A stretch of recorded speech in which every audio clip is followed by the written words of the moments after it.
যিবিলাক কেছ অলপ ধৰক গুৰুতৰ হয় সেইবিলাকত হয়। গতিকে সেই লাইনটোত যদি আমি যাব পাৰোঁ, তেওঁলোকৰ পৰিয়াল কেনেকৈ যায় কেনেকৈ নাযায়, এক্সটাৰ্নেল এফেয়াৰ্ছ মিনিষ্টাৰ নিশ্চয় চিনাকি আছে, এম্বেচিত যোগাযোগ কৰি নিশ্চয় যাব পাৰে 14 তাৰিখৰ হিয়াৰিঙত। আমি বিচাৰিছিলোঁ যে তাত পাৰ্ট লোৱাটো, গতিকে পাৰ্ট লোৱা নাই, তেওঁ কিবা অসুবিধা হ'ব পাৰে। গতিকে সেইটো আচলতে কৰিব লাগিছিল আৰু কৰাটো দৰকাৰ, চ' ডেট আচল কথাটো আমি গম পাওঁ, অসমৰ মানুহে গম পাওঁ কি হৈছিল জুবিন দাৰ লগত। সিদ্ধাৰ্থৰ এটা কিবা ফ্লেট এটা আছে পটাকিলৰ ফালে, সেইটো এটেচ কৰাৰ পেটিশ্যন দিছে আৰু তাতেও আমাক ডাইৰেকশ্যন দিছে যে পেটিশ্যনৰ কপিটো তেওঁলোকক ছাৰ্ভ কৰিব লাগে। সেইটো আজি 3 দিন সময় দিছে, আমি পাৰিলে মানডেৰ ভিতৰত ফাইল কৰি দিম। আৰু বেল পেটিশ্যন আজি নতুনকৈ, আগৰটো 3খন পেণ্ডিং আছেই, তো আৰু আজি নতুনকৈ ফাইল কৰিলে আপোনাৰ মনোৰঞ্জন, নন্দেশ্বৰ বৰা আৰু শ্যাম কানু মহন্তই। তো সেই গতিকে একেলগে এই 5খন বেল পেটিশ্যন অহা তাৰিখত 22 তাৰিখে শুনানি হ'ব। ইন দ্য মিন টাইম আমি ফাইল কৰিম আমাৰ অবজেকশ্যনখিনি।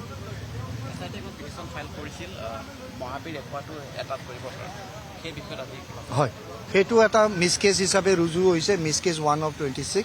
তাতে সেই মহাবীৰ একুৱাটোত আজি তেওঁলোকৰ যিটো পাৰ্টনাৰ আছিল চিতেশ্বৰ জাশ্বৰীয়া নে কিবা, তেওঁ আজি তেওঁৰ উকিলৰ থ্ৰুৰে এপিয়াৰ হৈছে। তেওঁলোকে কৈছে নটিচ ছাৰ্ভ হৈছে, আমি আহিছোঁ, কিন্তু আমি কপিখিনি পোৱা নাই উইথ এনেক্সাৰ। তো সেইকাৰণে আমি ক'লোঁ ঠিক আছে, যদি পোৱা নাই আমি দিবলৈ সাজু আছোঁ আৰু আজি 3 দিনৰ ভিতৰত সেইখিনিও তেওঁলোককো ছাৰ্ভ কৰিম। তাৰপিছত সেই 30 তাৰিখে সেই একে ডেট দিছে, তেতিয়া সেইদিনাখনো আমি অবজেকশ্যন তেওঁলোকে ফাইল কৰিব আৰু আমি শুনানিটো কৰিম। এটা অতি গুৰুত্বপূৰ্ণ কেছৰ দায়িত্ব আপোনাৰ ওপৰত পৰিছে, আহিছে, আপুনি সকলো জানে। আজি পিছত আপুনি অসমৰ ৰাইজক কেনেকুৱা বাৰ্তা বা মেছেজ দিব বিচাৰিব? তো এইখিনিয়ে ক'ম যে লিগেল প্ৰচেছত এটা লিগেল ফাইট হয়, আৰু লিগেল ফাইটটো এনেকুৱা হয় যে জাজে দুই পক্ষকে শুনে তাৰপিছত জাষ্টিচ কৰে। এইটো নহয় যে মানে এক পাৰ্টিক শুনি কেনেহে জাজমেণ্ট দিব। তো যিহেতু যাৰ যি ৰাইট আছে, যি মৌলিক অধিকাৰ আছে, সেই গোটেইখিনি চাই কেনেহে কোৰ্টে ফেচলাটো কৰিব, ৰায়দানটো দিব। তো আমি যিমান পাৰোঁ সেইখিনি আমি লিগেল প্ৰচেছত আগবঢ়াই যাম। কিন্তু তাতে গুৰুত্বপূৰ্ণ কথা এটাই খালি মই কৈ থৈ দিম যে আমাক যিখিনি মেটেৰিয়েলছ ইনভেষ্টিগেশ্যনত ছাপ্লাই কৰিছে, আমি সেই ভিত্তিতে কেছটো আগবঢ়াই লৈ যাম। যিহেতু আমাৰ আইনী প্ৰক্ৰিয়া সেইটো, আমি কোনো এডো এক্সট্ৰা নতুন কৰিব নোৱাৰোঁ, কোনো ছাবষ্ট্ৰেক্টো কৰিব নোৱাৰোঁ। যিখিনি আছে সেই তথ্যৰ ভিত্তিতেই আমি কেছটো চলাই লৈ যাব লাগিব।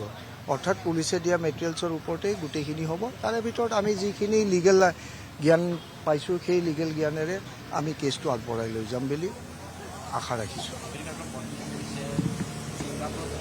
প্ৰবাসী অসমীয়া সকলোকো অভিযুক্ত কৰিব লাগে, তেওঁলোক তদন্তৰ আঁতৰলৈ আহিব লাগে, সেই কথা তেওঁ বাৰে বাৰে কৈ আছে। তেওঁলোকৰ মৃত্যুৰ বাবে হয়, সেইটো তেওঁৰ দৃষ্টিকোণেৰে কৈছে বাৰু, ঠিকে কৈছে হয়তো, কিন্তু পুলিচেও তেওঁলোকৰ দৃষ্টিকোণেৰে যিখন চাৰ্জশ্বিট দিছে তাতে তেওঁলোকক একিউজো কৰা নাই, উইটনেছো কৰা নাই, ওৱান এছপেক্ট। বাট মই এইখিনিয়ে ক'ম, যদি এভিডেঞ্চ লওঁতে যদি মেটেৰিয়েল ছাৰ্ফেচ কৰে, তেতিয়াহ'লে তেওঁলোকৰ এগেইনষ্টে আমি ছেকশ্যন 319 CRPC, মই আগৰ ছেকশ্যন যদি কৈছোঁ, এতিয়াতো BNSS দিয়ে ৰুল ল'ব।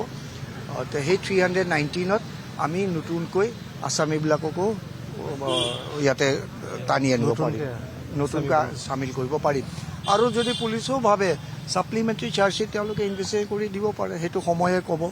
কিন্তু আমাৰো এটা লিগেল ৰাইট আছে ছেকশ্যন 319 CRPC, যে কোনোবা আছামীক কিবা কাৰণত যদি আছামীক কৰা নহ'ল, তেতিয়াহ'লে কোৰ্টত যদি সেই সাক্ষী প্ৰমাণ হৈছে যে তেওঁলোক প্ৰেজেণ্ট আছিল, তেওঁলোকো part and parcel of it, যিকোনো কেছতে মই জেনেৰেলাইজ কৰি কৈছোঁ যে তেওঁলোকক 319 CRPC অধীনত আনিব পাৰে।